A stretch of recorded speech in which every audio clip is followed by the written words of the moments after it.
National leader, Chief Edwin Clark, yesterday said Minister of the Federal Capital Territory, FCT, Nyesom Wike, must leave People's Democratic Party, PDP, for the party to overcome its current trouble.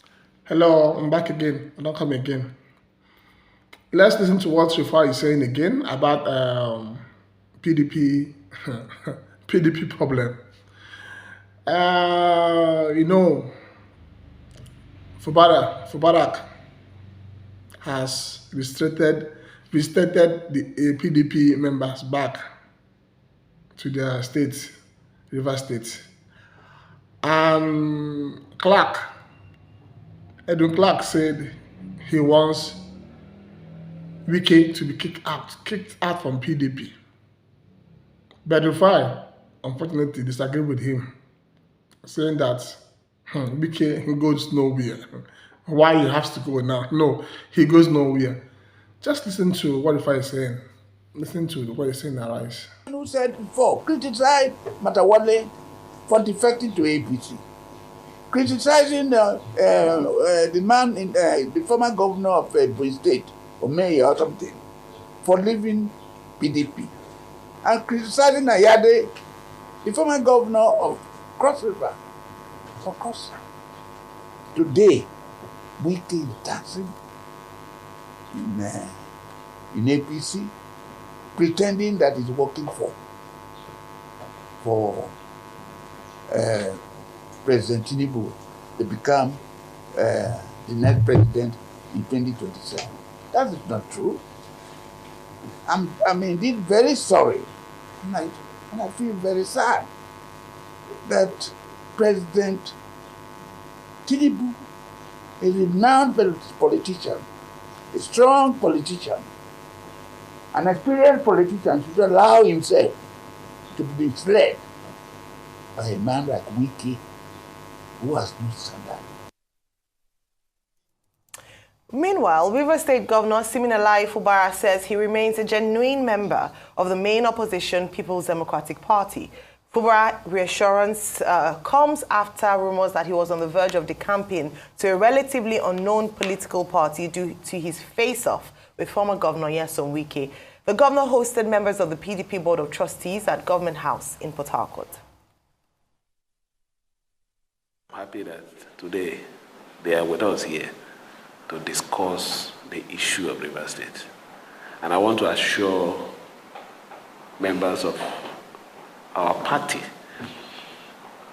genuine members of PDP that are here with us, that this is another hope to show that our decision to stand by the party, still standing by the party, is not the wrong decision.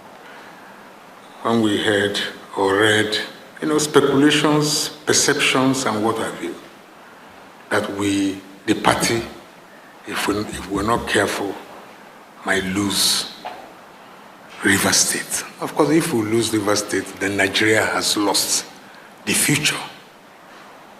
Nigeria has lost its future.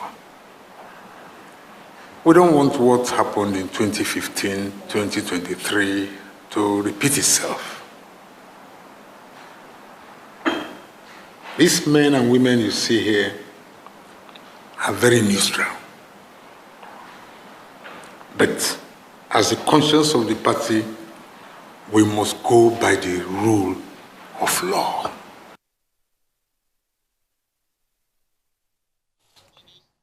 All right, Rotus, let's start off in, PDP, River State, what's going on there, the main opposition party, a time for a reconciliation and disciplinary committee. About time or too late? I'm going to leave the political stuff to you guys. Look, before the Bureau of Statistics rejigged unemployment numbers, River State's, I think Q4 2020 had unemployment rates of 41.5%. Underemployment was 17.6. You put it together, it's about 59.2. So almost 60% unemployment plus underemployment in River State, one of the highest IGR, states that earn its own internally generated revenue. Amidst all this political stuff that's going on, this back and forth, what about the young people of Rivers State that need jobs, that need to find work? Who cares about them? So, if I haven't had the chance to talk to anybody from that state, so with respect to what's been going on, this and that, this person trying to push this person out here. You heard Fubara in that clip saying we're going to talk about the main issues of Rivers State. Mr. Fubara, I think you need to talk about your state attracting foreign investment. You didn't get any in terms of the last numbers that came in for capital importation. You haven't had any major announcements of any major companies that have announced any groundbreaking events, in your state. So Rivers State really needs to get its act together in terms of its economic metrics and get past all this political brouhaha. Political brouhaha. Is that how you describe the politics in Rivers State? And that's why when somebody says we should be hopeful, we cannot be hopeful unless we go past the political brouhaha. The reason why these guys have never talked about jobs with how rich Rivers State is because they do not care. As long as you keep getting a bunch of people that do not care into power, then you will never get Nigeria right. So, getting the electoral process right is getting Nigeria right. Nothing will ever work. People will have to pack their bags up, and that's why they're not coming out to vote. The voters' numbers are reducing by the day. Concerning what Wike Clark, which I have so much respect, was saying, yes, Wike must be disciplined, but also shame on the PDP. When the PDP was collecting Wike's money and praising him to the high heavens, they didn't know they were making a monster out of him. When they said, oh, he had played so much role in the party and he was larger than life, they didn't know they were making a monster out of him. So now that people are beneath him, he's been able to, let me use the Nigerian phrase, kolobi people to his side. And now you are saying he must leave. Wike is not going anywhere. I'm a realist to the core. Wike Clark, Wike is not leaving the PDP. He has held the party by the jugulars. There's nothing they're going to do to him. And there are many people that owe him something in the party as we speak today, and nothing is going to happen. They're not going to touch him. The earlier we realize that in trying so much to push people to the high heavens, we are also building monsters out of them, where we ought to check them, the better it is for us. Fubara doesn't have a choice. If he cross carpets now, he's going to be in deep trouble. I know he's grouse. The PDP governors have not come up to speak for him and all of that. He feels pained. Yeah. He can't fight Wike alone. But let's not also forget, and like you asked rightly, Rotus, what do you expect? Fubara was a beneficiary of this same Wike system. Wike brought him in there.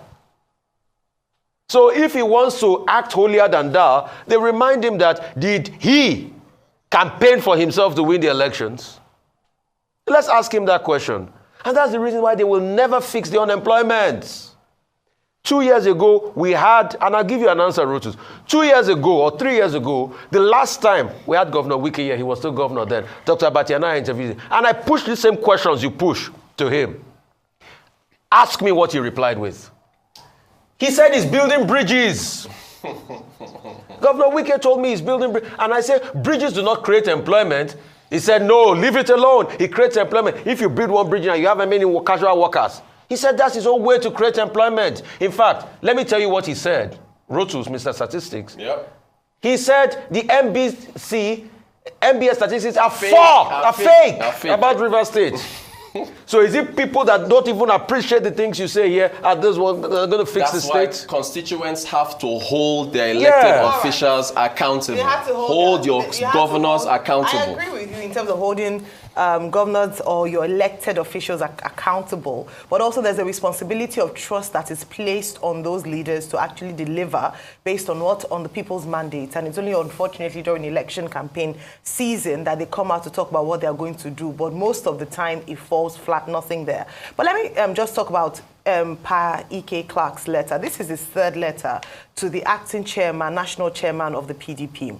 and he made some salient points in the letter, even though to the extent to which it would be listened to or to what merit it would have, I don't know. Like I mentioned, third letter, if the first two didn't carry, didn't effect a lot of change, I don't know what hope we have for this third letter. But he still took the opportunity as an elder statesman and a chieftain of the PDP to express some of the things and recommendations he thought should happen for the PDP to remain. In fact, he said he's in the process of writing a book about whether or not the PDP to go or not to go. There's a title of that. It's detailed in the This Day newspaper of today.